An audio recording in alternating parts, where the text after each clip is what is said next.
First and foremost, y'all, let's start this off by giving all praises, honor, and glory to Yahweh. We do so by Shema Mashiach Yahweh Shai. This is the Deacon at Genesis, and today we are going to be talking about Neil deGrasse Tyson. Hebrew Israelites agree with Neil deGrasse Tyson on this. What is it? What's going on, everybody? Hit that like button. Like, share, subscribe if you haven't.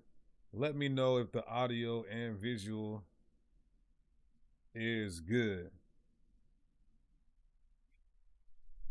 Let me know if the audio and video is good. Hebrew Israelites agree with Neil deGrasse Tyson on this one thing. Not this one thing. We just agree with him on this. And we'll talk about what we agree with him on today. If you don't know who Neil deGrasse Tyson is, you've been living under a rock. It's the age of information. What are you doing? What are you doing with your life if you don't know who this is? They say that the Bible talks about science. The Bible also talks about science falsely so-called as well. Of course it does, right? So we're going to talk about it today. All praises to the Most High. Y'all hit that like button. Hit that like button. All praises. Genesis. Sister Tanya, frontliner. Oh, okay. A Genesis frontliner. Greatly appreciate you. We got some flexors, steppers, and frontliners. Greatly appreciate you, sister, for supporting the channel. Greatly appreciate you for supporting the channel. All praises.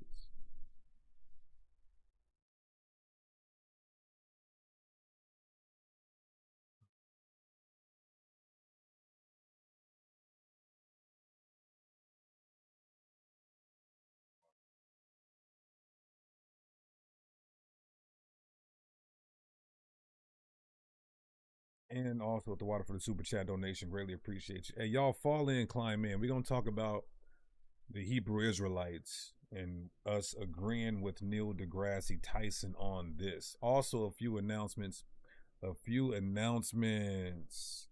We have, don't miss the debate. We're going to be on Sodnetta TV, pay-per-view. Deacon Genesis versus Pastor Reginald. Is the God of the Bible a racist? By definition, by concept. It's the smackdown. The smackdown. Beat him down, beat you down. Who else wants some? Also, we just got it locked in. September 22nd, mark your calendars. Deacon Genesis versus Hebrews to Negroes, Ron Dalton. Where is the Holy Land? Is it in the Middle East or is it in South Africa? Beat him down, beat you down. Who else wants some? Then September 29th, we got Rabbi Eduardo versus Deacon Genesis. Mark these on your calendars. I'll be promoting them. We got Rabbi Eduardo versus Deacon Genesis. Can non-Israelites receive salvation? Beat your ass and hide the Bible if God watching. That's what's going to happen to Rabbi Eduardo. Nah, but it's all love. You know, you got to respect your opponent for being willing to get in that ring and get these hands.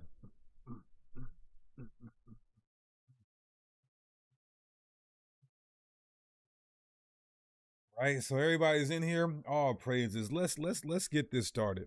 Again, we give all praises, honor, and glory to our Heavenly Father, Yahweh, and we do so by Shema Mashiach Yahweh Shai. This is Deacon at Genesis. Of course, if you want to join the new camp Genesis, hit me up, Deacon at Genesis144.com. We got the brotherhood and the sisterhood. If you want to join the varsity online academy specializing in Hebrew apologetics, well, you will get sources you've never seen before in the spirit of God. Hit me up at Deacon at Genesis144.com. Good to see everybody in the chat. Hit that like button before we get started. Hebrew Israelites agree with Neil deGrasse Tyson on this. We're going to talk about it, y'all. All right. So without further ado, I want to say fair use. This is going to be our thoughts and comments on this content. Fair use. This is going to be our thoughts and comments on this content. All right. Let's get this window capture here. And boom. I'm learning this thing.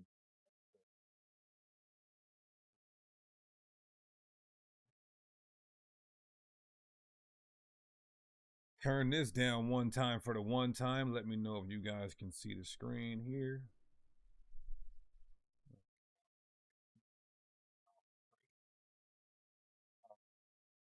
With me in the chat today. My chat helpers. All praises. All right. The screen looking good. I can't hear you, but your ad-libs are extra loud. You can't hear me? What you mean you can't hear me, brother? Let me turn the StreamYard down. The Stream Deck is not loud. My volume is low. All right, 1 second. The volume is low. What about now? Mic, hold on. Mic check, mic check. Mic check, mic check. How we sounding now? Mic check, mic check, mic check, mic check. JD Smooth in the building. What's going on, brother? All praises. Good to see you, family. It's good. All right. Some more projections, some more decimals. Loud and clear. All right. Somebody said very low. Still low? Y'all might have to turn up a little bit. Genesis, North Carolina just said I was good. So you know what? I'm going to go with them. All praises. All right. Hebrew Israelites agree with Neil deGrasse Tyson on this. Let's talk about it. Do you believe in God? Me? Creator? Yeah, so I'm, the more I look at the universe, just the less convinced I am that there is something benevolent going on. So if your concept of a creator is someone who's all powerful and all good, that's not an uncommon pairing of powers that you might ascribe to a creator. All powerful and all good. And I look at disasters that afflict Earth and life on Earth. Volcanoes, hurricanes, tornadoes, earthquakes, disease, pestilence, congenital birth defects. You look at this list of ways that life is made miserable on Earth by natural causes. And I just ask, how do you deal with that? So philosophers rose up and said, if there is a God, God is either not all powerful or not all good. I have no problems if, as we probe the origins of things, we bump up into the bearded man. If that shows up, we're good to go. Okay? Not a problem. There's just no evidence of it. And this is why religions are called faiths, collectively. Because you believe something in the absence of evidence. That's what it is. That's why it's called faith. Otherwise, we would call all religions evidence. But we don't, for exactly that reason. So I'm given what everyone describes to be the properties that would be expressed by an all-powerful being in the gods that they worship. I look for that in the universe and I don't find it. So I remain unconvinced. But if you've got some good evidence, bring it, bring it, bring it, okay? And so I don't lead with that information because what I believe should be irrelevant to anyone. It's not about me. It's about the real world. Now, he said a lot. Do you believe in God? He said a lot, and I wanna rewind that. And there's a few more other clips. There's a few more clips that I wanna get into with Neil. But this is such a profound blow and cut on that white supremacist cult known as Christianity. See, Neil deGrasse Tyson wouldn't be able to cut the Hebrew Israelites or confound the Hebrew Israelites with this, because we agree.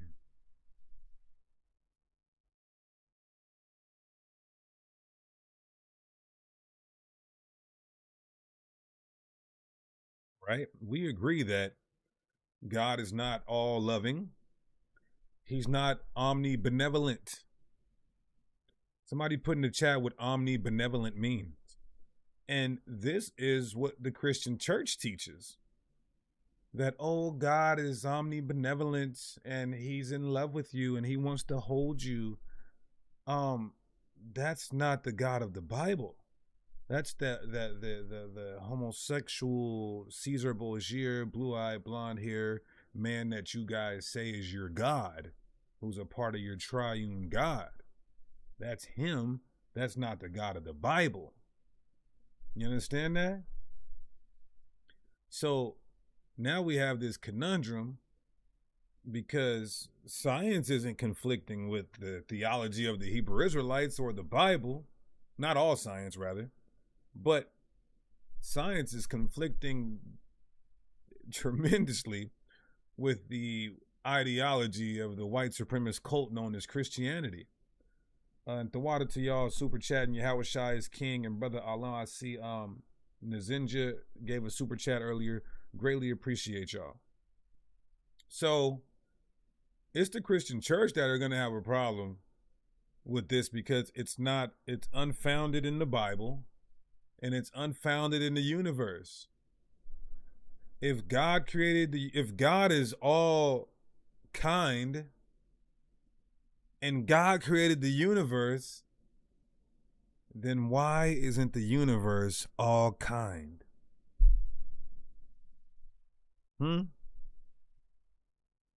I need a bomb sound on my soundboard. I need that bomb sound on my soundboard. If God is all good and all kind and all loving, and he's responsible for creating the universe, then why, just why, isn't the universe all loving and all kind? Ask a Christian that. Ask a Christian that. Now they can say, oh, well, he made Satan and created Satan, Satan rebelled and now Satan's evil. So you telling me Satan's the one who creating asteroids to hit the planet or tornadoes and hurricanes? Come on now, let's not be stupid. And we should have been asking Christians this simple question this whole time. If God is all kind and all knowing and all love, if God is all kind and all love, then the universe he created should be all kind and all love. Scientists wouldn't even have to explain natural selection and how malevolent it is. Right?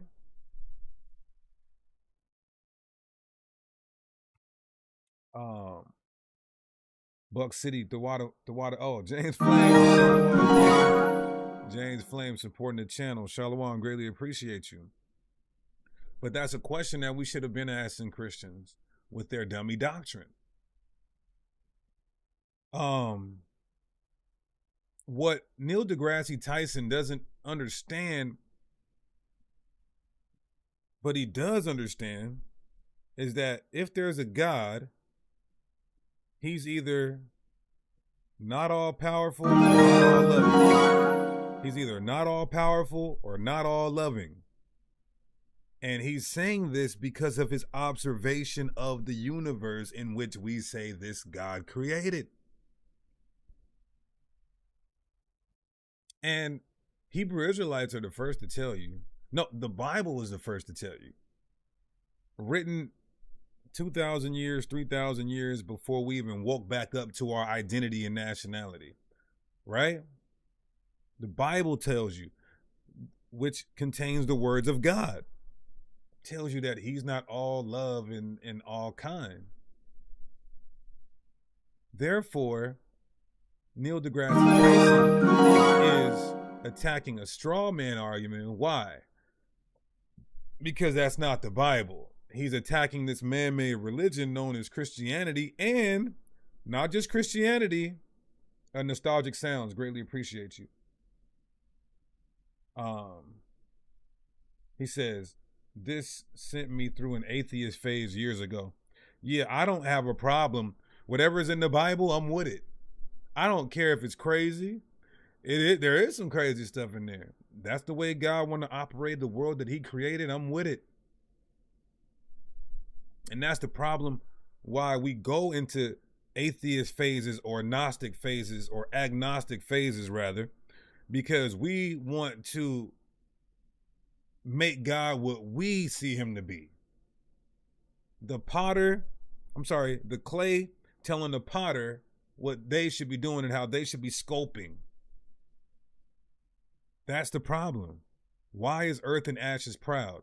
Humanity feeling entitled to what they believe God should be.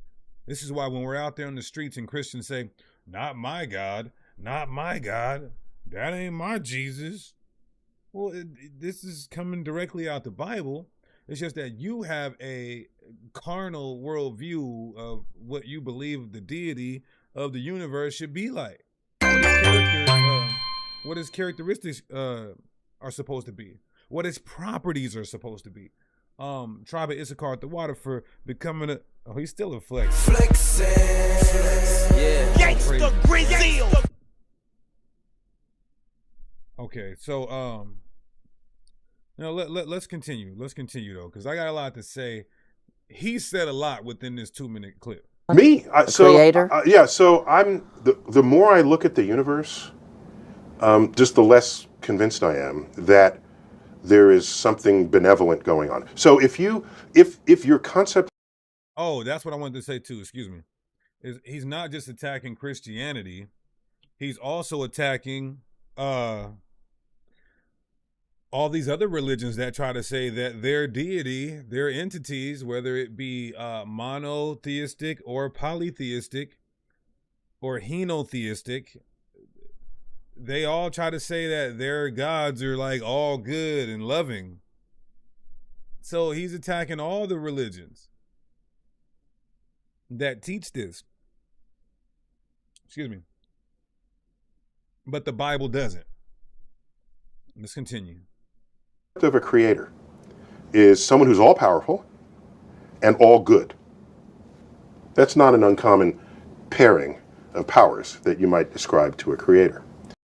Yes, and Mr. Neil deGrasse Tyson, the Bible does not depict, the God of the Bible does not portray or display himself to be omnibenevolent.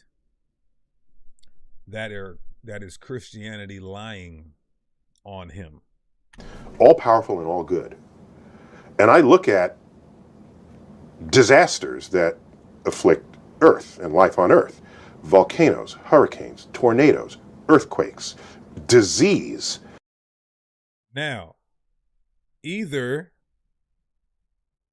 God is not all powerful and he can't stop tornadoes from happening, or God is not all loving.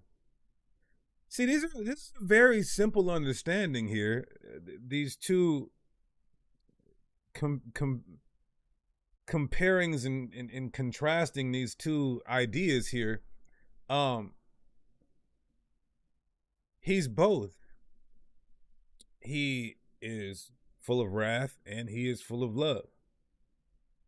But he is always omnipotent, always all powerful rather, always sovereign. While yet characteristically he possesses wrath and love. We possess wrath and love. We were made in his image. Let me just look at this, right? Psalms 34:8.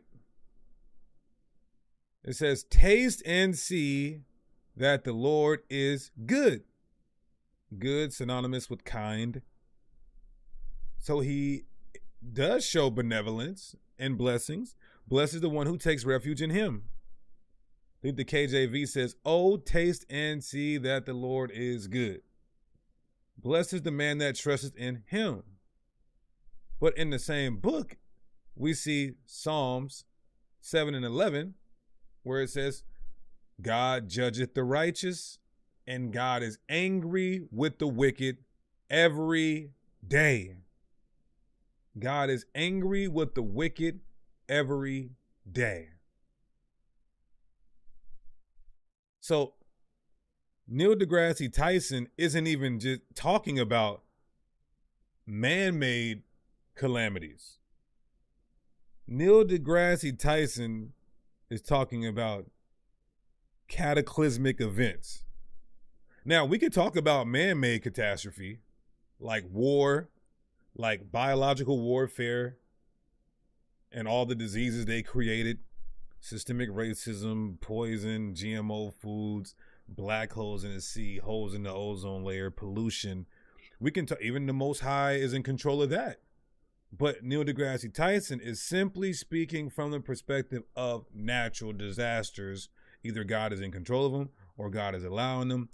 I'm sorry, either God can't control him so he's not all powerful, or God is allowing him so he's not all kind. But we can also prove that he is the one controlling even the man-made catastrophes in the earth. Right? That's easy. But let's just deal with what he's saying here. So we see Psalm 7:11, the Lord is angry. We see Psalms 34:8, the Lord is good. It's that simple. And because Neil deGrasse Tyson may have been mentally molested by this white supremacist cult known as Christianity, like we all were at one point mentally molested at this white supremacist cult known as Christianity, and give yourself a hand and pat on the back if the Lord has delivered you from the most extreme and destroying religious drug known as Christianity. Get welcome. All praises, right? So let's continue. Pestilence, earthquakes, disease, pestilence, congenital birth defects. You look at this list of ways that life is made miserable.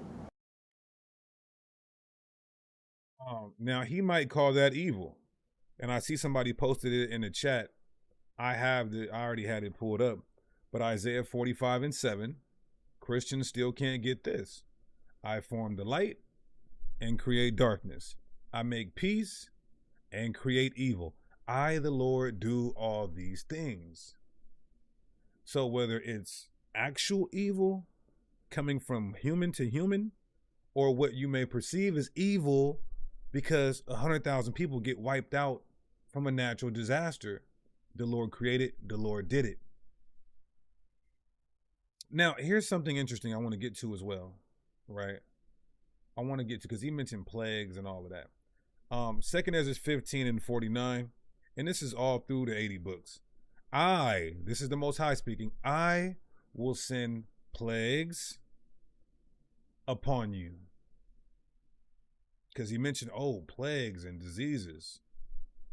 I will send plagues upon you, and I'm not messed up about this. This is what the Lord wanted to do. This is his, what we call divine prerogative. I will send plagues upon thee, widowhood, poverty, famine, sword, and pestilence, to waste thy houses with destruction and death. We see the Lord bringing this on not only our people, but all civilizations as a punishment for his wrath, because he is in control of the world, and not just the world, the universe. Right? Let's go back here. Now, there are some things that we may, as humans, think are evil, right? some things as humans that we think are evil, right?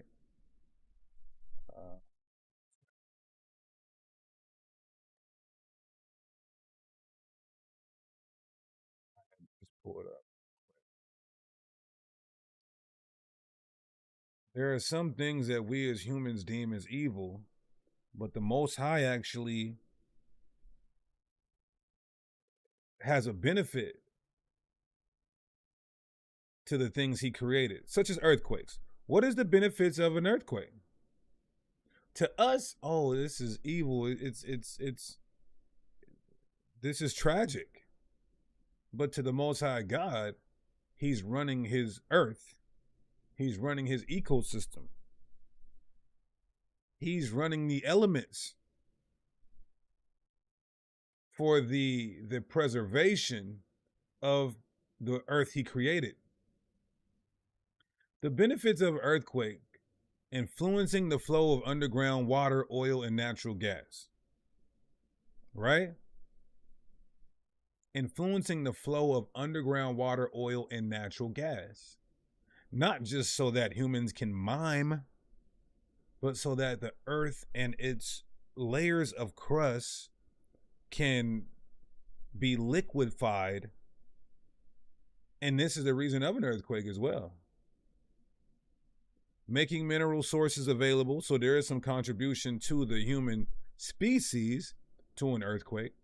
Contributing to landform development, allowing scientists to monitor the inside of the earth, producing seismic hazard assessments for designing earthquake-resistant structures. Now that would be, modern benefits, but I'm talking about natural benefits that were just helpful for the earth and also helpful for, us who would have been in the ancient world, who didn't have the drills and technology and all of that to benefit from, extracting natural resources from the earth when there is an earthquake.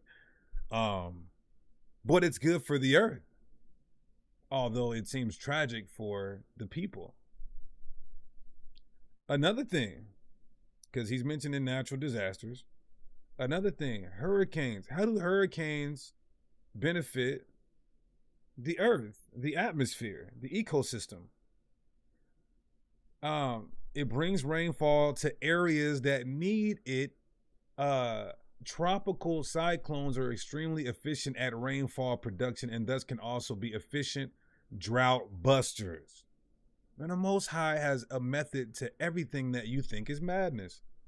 Even to the laws that he gave us, there's a scientific reason and purpose for every law that he gave us. Not because he's some tyrannical deity.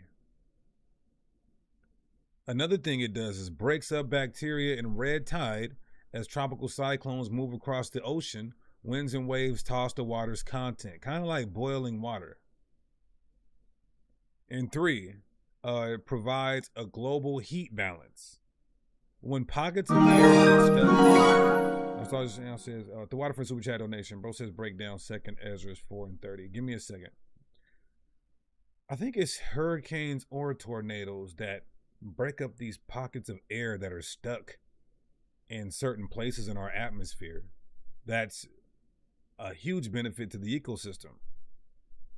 It replenishes barrier islands and it replenishes inland plant life, which is another bringing the rain and moist the water. Nicholas, greatly appreciate you. I did have that precept as well, Amos chapter 3. I'll read that as well, right? Now, what are the benefits of some tornadoes? The benefits of tornadoes can have some positive effects on the economy. Not that. Where's the natural benefits? There it goes. While tornadoes are primarily associated with destruction, they can also have, they can have potential positive environmental effects such as contributing to ecosystem diversity, redistributing nutrients over large areas and creating new habitats for specific animal species. You understand that? So while we're saying, oh man, this shows that, God is not all kind. God is not all kind because of natural disasters. Now, like I said, from our vantage point, this may seem bad, but from his, this is good for the world he created. Now, if we want to talk about the evil that he causes men to do, that he ordains men to do, such as war, serial killers, gang banging,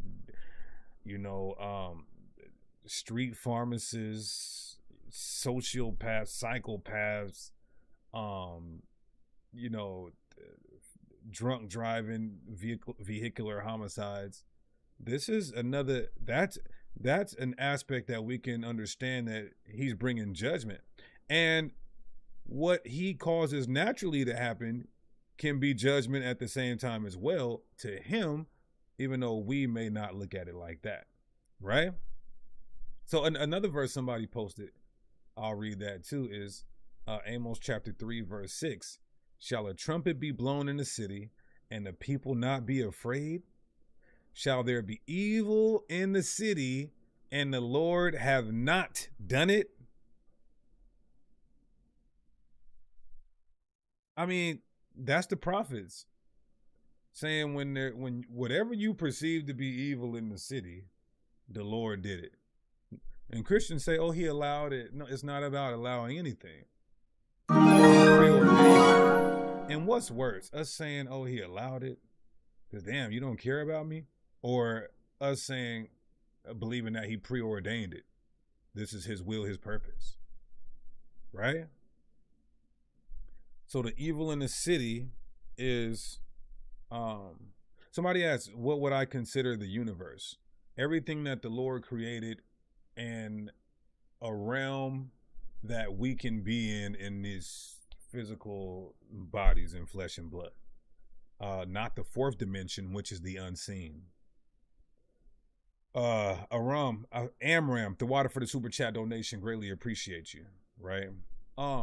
Let's continue though. I want to keep going here because he mentioned something about not having evidence on earth by natural causes. And I just ask, how do you deal with that? So philosophers rose up and said, if there is a God, God is either not all powerful or not all good. I have no problems if, as we probe the origins of things, we bump up into the bearded man. If that shows up, we're good to go. Okay? Not a problem. There's just no evidence of it. And this is why religions are called faiths, collectively. Because how is there no evidence of God? Talking to scientists is really, they seem so smart, but they just have to be so dumb. I wish he can explain on other clips, if we can find some, why is there perfect order in what he would call our solar system, our galaxy, just intelligence in itself, intelligence in all beings, and intelligence in all life. And how is there any evidence of a Big Bang happening? And don't try to talk to me about the cosmic microwave, which I like that. The cosmic microwave does explain when the Most High had his angels and his son doing the creation, and they said, let there be light. The cosmic microwave does explain that. Let's take a look at that though. Cosmic microwave, right? Science. Cosmic microwave, CMB, magnetic radiation filling the universe that is a residual effect of the Big Bang 13.8 billion years ago. Because the expanding universe has cooled since this primordial explosion, the background radiation is in the microwave region of the electromagnetic spectrum. Take a look at this image here. So this light right here they're saying that when the Big Bang happened, there was immense light, and it spread out throughout the universe. This is an illustration of it. But regardless of when they say it happened, I actually believe this to be true because in the beginning, the power said, "Let there be light." So their cosmic microwave theory is biblical, which they probably stole from the Bible, right?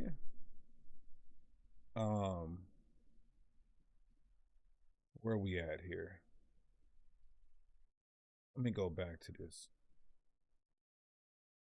Because you believe something in the absence of evidence. That's what it is. That's why it's called faith. Otherwise, we would call all religions evidence, but we don't. Okay, so he's saying that there is no, it's called a faith because we don't have evidence. Now, look what this text says, though. Hebrews 11:1. Now, faith is the substance of things hoped for, the evidence of things not seen. Faith doesn't mean you can't prove something. It's the unseen realm manifesting in the third dimension in our dimension. And for example, we always give the analogy of, wind. We can't like see wind, but we know it's there. And again, the evidence of perfect order and intelligence and unexplained things. Some things you can prove with data and evidence, and some things you can't explain still would result in you coming to a conclusion that there is an intelligent being higher than us that is responsible for all this. The water, Brother David, for becoming a Genesis Flexing. Yeah. Gangsta Grizzle. Same conclusion as you collect data and evidence, or it's ineffable, then you can still come to the same conclusion. How else can we explain this, right? Let's continue. Somebody said there's a dark-skinned brother that be talking about this type of stuff. Unlock our minds to the truth to come to Christ. A dark-skinned brother. For exactly that reason. So I'm given what everyone a dark-skinned brother, sister, that narrows it down a lot. Describes to be the properties that would be expressed by an all-powerful being in the gods that they worship. I look for that in the universe and I don't find it. So I remain unconvinced. But if you've got some good evidence, bring it, bring it, bring it, okay? And so I don't lead with that information because what I believe should be irrelevant to anyone. It's not about me. It's about the real world.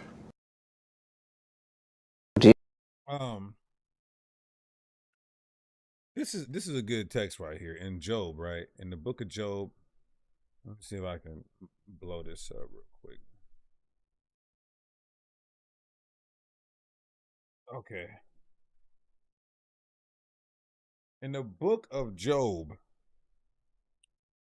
chapter 12 and verse 22.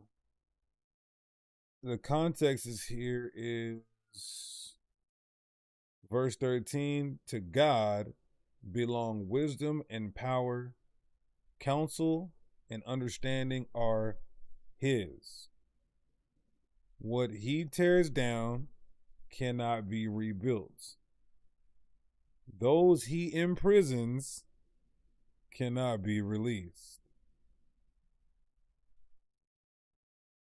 See, Christianity, to amass followers and money, and now it's $1 billion business, has lied about the God of the Bible, not just misrepresented him, but slandered him and lied on him. This is the God who imprisons people, and when he imprisons them, they cannot. If he says, you Israelites are going to serve 430 years in captivity, that's what's going to happen.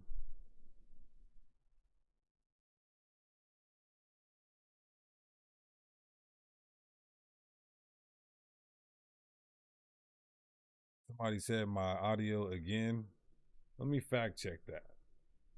Let me fact check if my audio.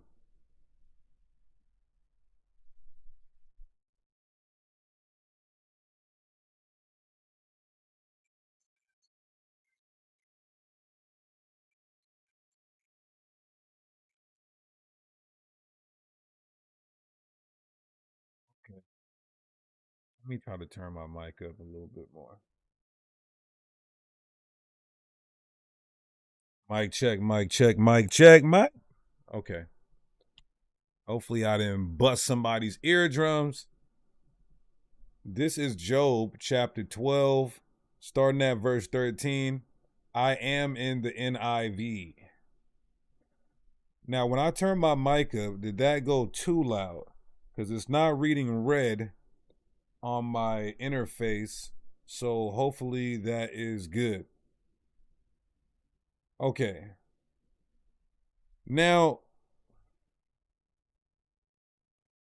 verse 15. If he holds back the waters, there is a drought. Who's responsible for the drought? If he holds back the waters, there is a drought.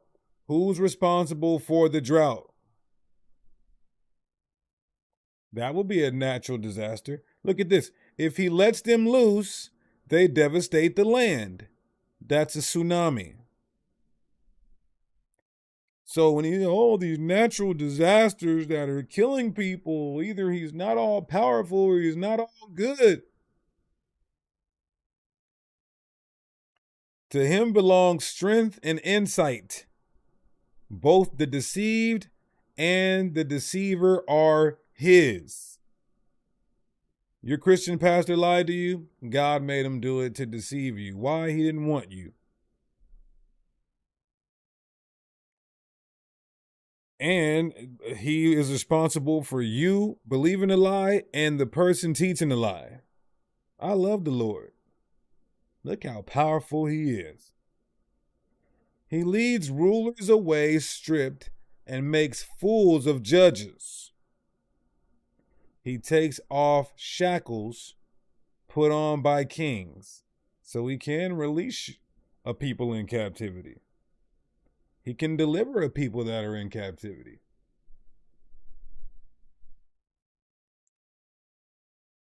And ties a loincloth around their waist. He leads priests away stripped and overthrows officials long established. He destroys governments. He silences the lips of trusted advisors. So you may want to go get counsel. The Lord will cause you to not get that counsel or get a false prophecy or some wicked counsel to destroy you. It's his purpose.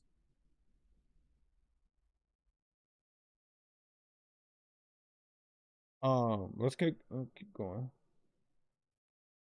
And takes away the discernment of elders. He pours contempt on nobles and disarms the mighty. He reveals the deep things of darkness and brings up utter darkness into the light. He makes nations great. Who made America great? Trump talking about make America great again, right? Who made America great? According to the Bible, who made Rome great? Who made Babylon great? Who made Greece great? He makes nations great and destroys them. Who destroyed Rome? Who's going to destroy America? Who's going to be responsible for that? Who ordained that? The Most High God. He enlarges nations, overpopulates them, and then disperses them, then scatters them. Not just us. He does this to all people. That's my mission, but the Lord has set up this brother to answer my question. He deprives the leaders of the earth. Hold on. He deprives the leaders of the earth of their reason. He makes them wander in a trackless waste. You see some leaders and kings get brought low. That's all out of most. Yes. How do you sleep at night? On a mattress from Mattress Firm. I sleep. It's the best sale of the year. Save up to $700. My bad, y'all. Stupid ads. But this is what he's struggling with, and a lot of scientists struggle with this.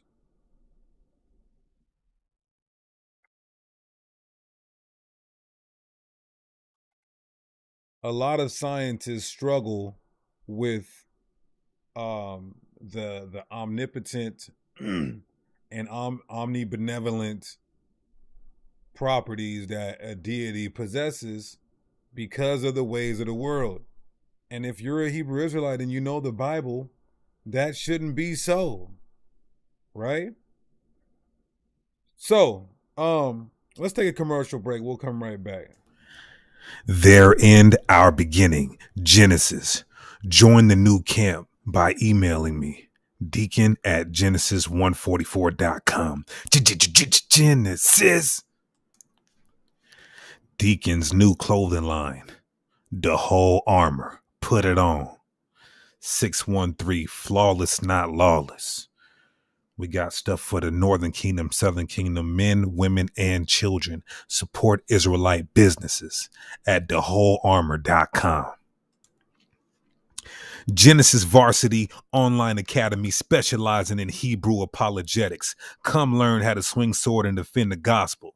Email me, deacon@genesis144.com. Children's Bibles with black and brown images. No more Eurocentric depictions of our forefathers. Remember, he who controls the mind controls the child. Email me, deacon@genesis144.com. Shalom. Patreon.com/Deacon Genesis.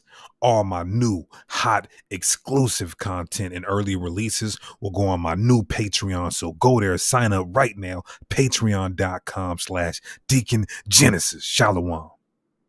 We in here. They talk a lot of ish about us. We don't care. It's going down when we around. Yeah, Howard Shy coming back, taking crowns. What up, Benji? What up, Ephraim? What up, Zebulon? What up, Judah? What up, Naphtali? What up? All praises. Also, to let y'all know, I am no longer on czyn.network. I am no longer on czyn.network. So none of my content is there. Go to patreon.com/Deacon Genesis. All praises. So the brother in the chat asked a question about 2nd Ezra 4:30. So since we're in 2nd Ezra right here, let me share my screen real quick. And let's go to chapter 4. Chapter 4. And to water y'all for the super chat donations and supporting the channel. I appreciate y'all. All praises. 2nd is 4:30. Oh, this is good. This is good. All right.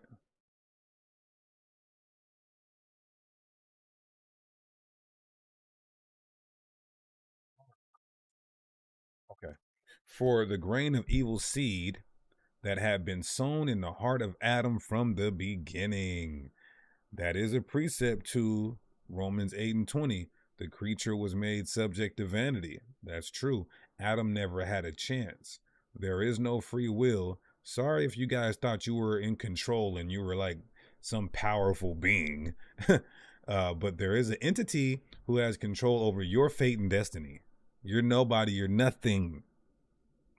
Somebody says galaxies. Nah, I don't believe in the concept of galaxies. Yeah, because we do see things inside the firmament, and it can't be 1 million light years away. The lights we see inside the firmament. And how much ungodliness has it brought up unto this time, and how much shall it yet bring forth until the time of threshing come? What does it mean, the time of threshing?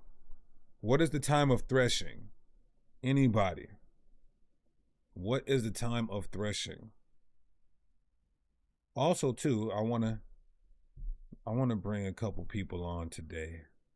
I want to put a link in the chat today because what I've been encountering after doing a couple of videos, there are some Israelite cult members. I'm sad I have to say it. There are some Israelite cult members, and I just want to smack them around with the Bible real quick. These Israelite cult members, man, they are really attacking me. So instead of being on the chat, on the comment board, I want to give you guys an opportunity to join the panel. If you got some smoke about a past video that I did, or if you got some smoke on this topic, join the chat, join the channel, join the panel rather, and let's talk about it. There was another video that I wanted to discuss about Neil deGrasse, right? Y'all hit that like button. Hit that like button. If you love the Most High God, hit the like button. I think that's good. Okay. So again, fair use, this is going to be our thoughts and comments on this content. Fair use, this is going to be our thoughts and comments on this content. All right. Hopefully they don't get mad at me for playing this. That's why I wanted to start off with a fair use disclaimer.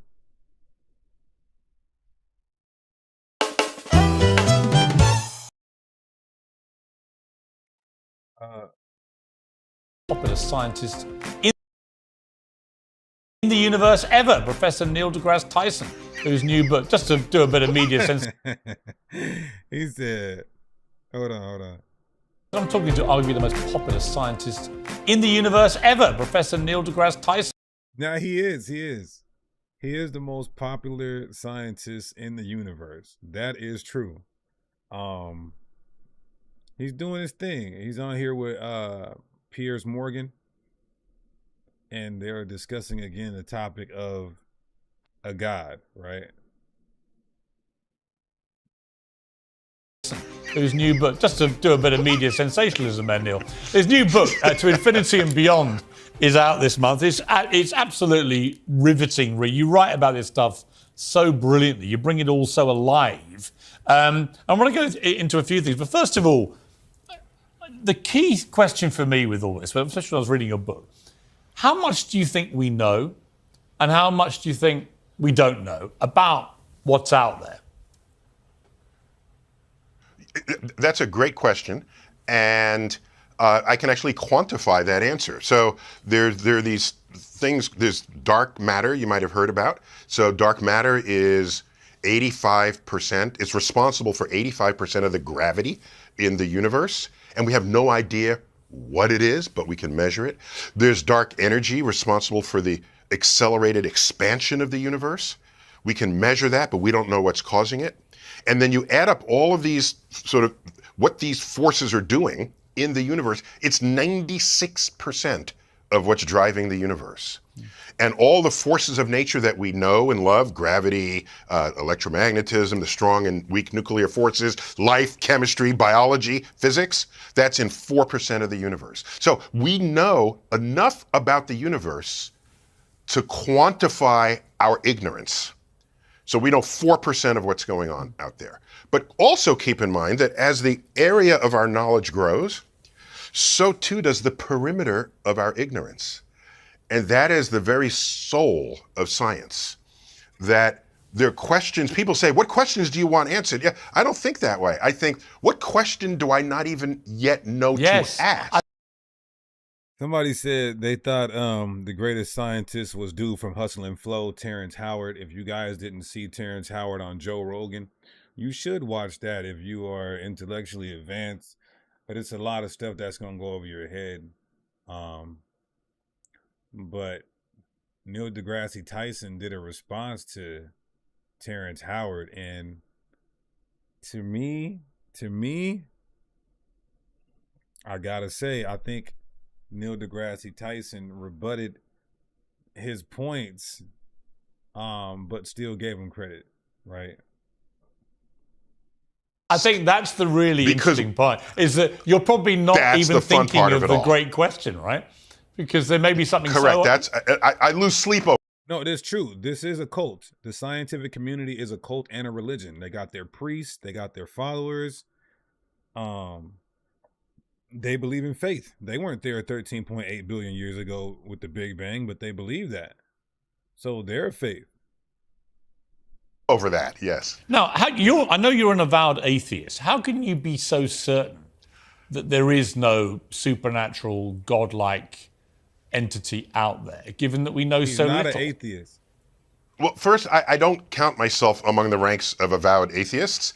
And I'll give a fast example why. A friend of mine went up to fix the Hubble telescope, okay, on the space shuttle.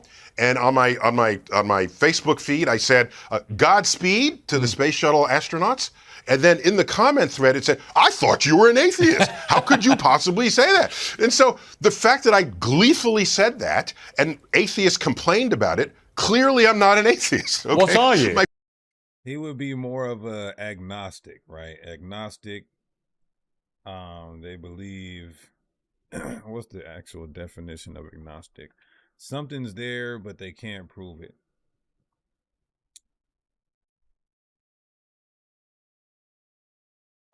Which means not knowing or believing in God or a God. Compare and contrast.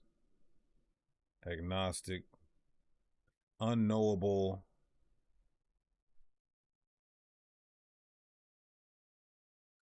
It's impossible to know anything about God or about the creation of the universe. So it's not an atheist. Atheist is the Greek word without God. Agnostic is, you believe there's something, but you can't prove it.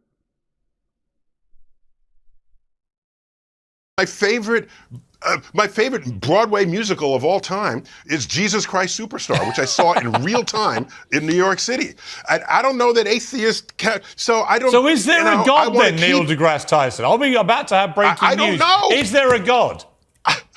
Okay, so what I will tell you is that there are a lot of unknowns in the universe, but just because there are unknowns does not mean there's a deity in the unknown. If you're going to assign a deity to that which... It doesn't mean there isn't, that's correct. So you're more of an open mind about this, right? Everyone should. If the unknown is the unknown.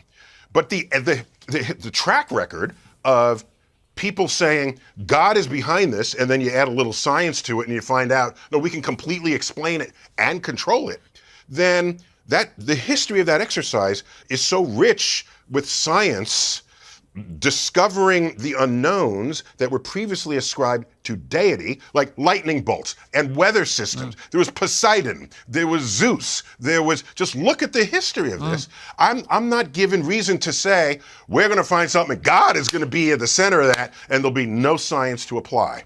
I'm gonna look for the science first, because that's how the history of this exercise has unfolded. I wanna play you a clip. How about DNA? Now, I'm not one to say we can trace DNA back to millenniums, but how about DNA being the fingerprint of the Most High God, or,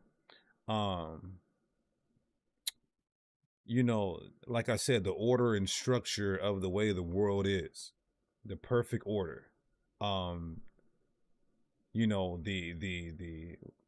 plants giving us oxygen, us giving them, the carbon, and the moon during a tide is cleaning the waters, and the way our bodies are made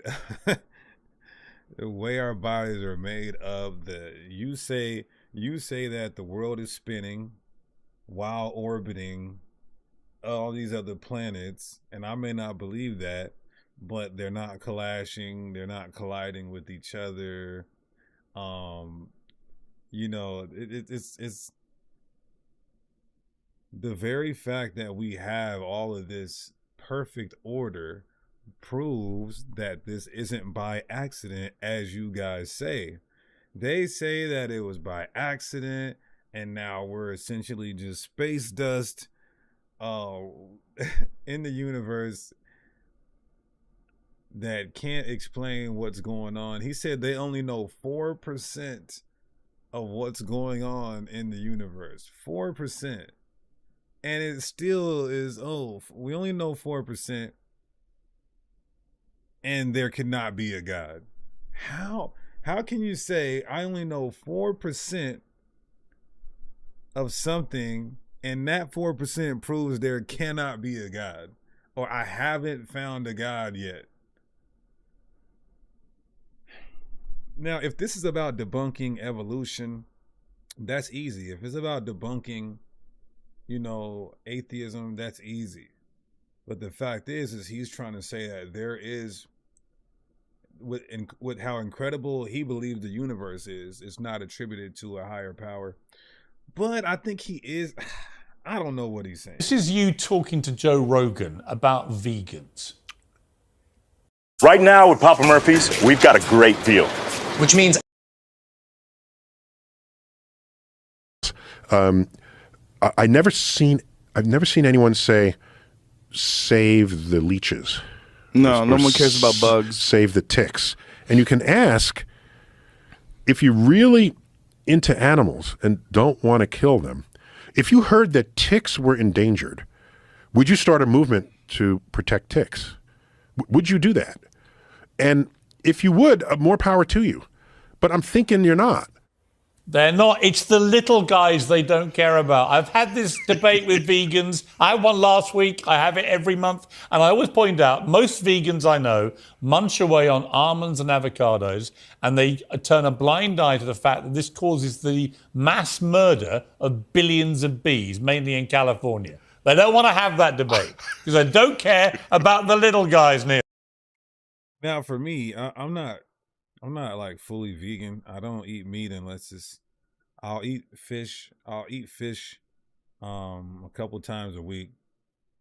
I don't do the dairy like that or bread, but still, I'm not doing that because I'm trying to save the cows or I'm trying to save the chicklets. It's funny he said that though, because I did just have a handful of almonds.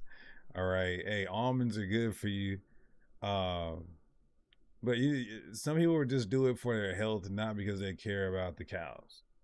All right, I do care about the bees though. All right, we got to save the bees, y'all. Save the bees.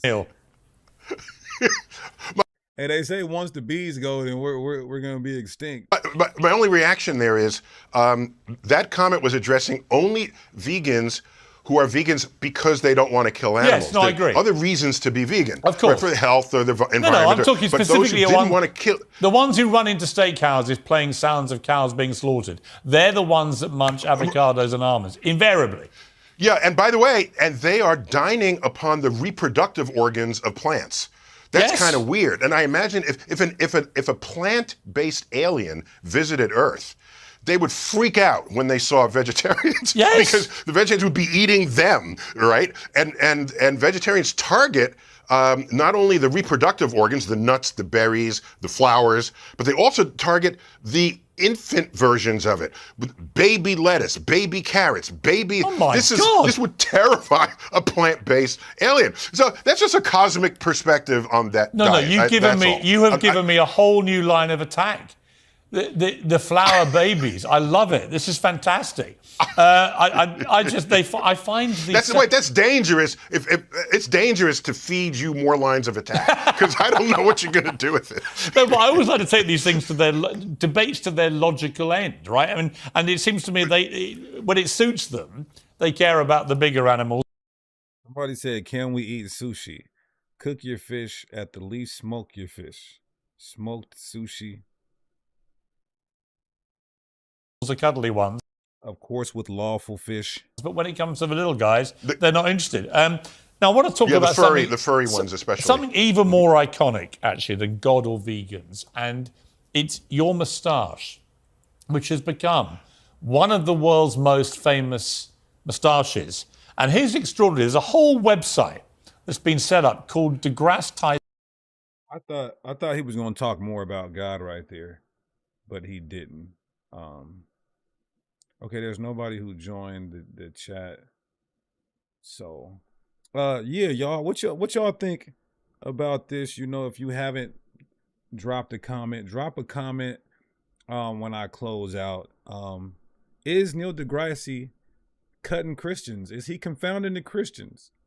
Is Neil deGrasse at the brink of becoming a Hebrew Israelite? That's what I should have titled this video. Neil deGrasse on the brink of becoming a Hebrew Israelite.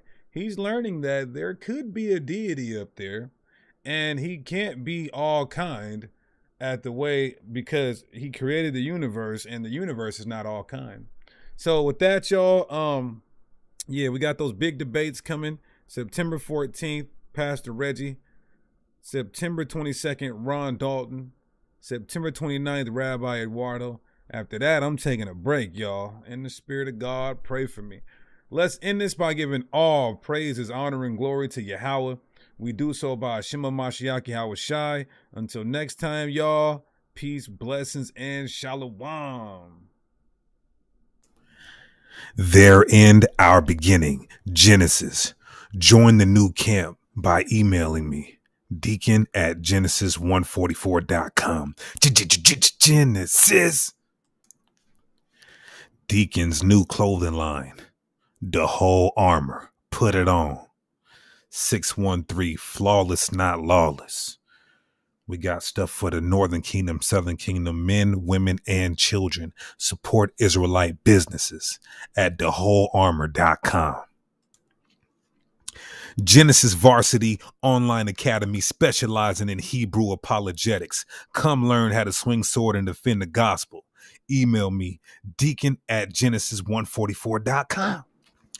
Children's Bibles with black and brown images. No more Eurocentric depictions of our forefathers. Remember, he who controls the mind controls the child. Email me, deacon@genesis144.com. Shalom. Patreon.com/Deacon Genesis. All my new, hot, exclusive content and early releases will go on my new Patreon. So go there, sign up right now. Patreon.com/Deacon Genesis. Shalom. We in here, they talk a lot of ish about us, we don't care. It's going down when we around. Yeah, how is Shai coming back, taking crowns? What up, Benji? What up, Ephraim? What up, Zebulon? What up, Jude?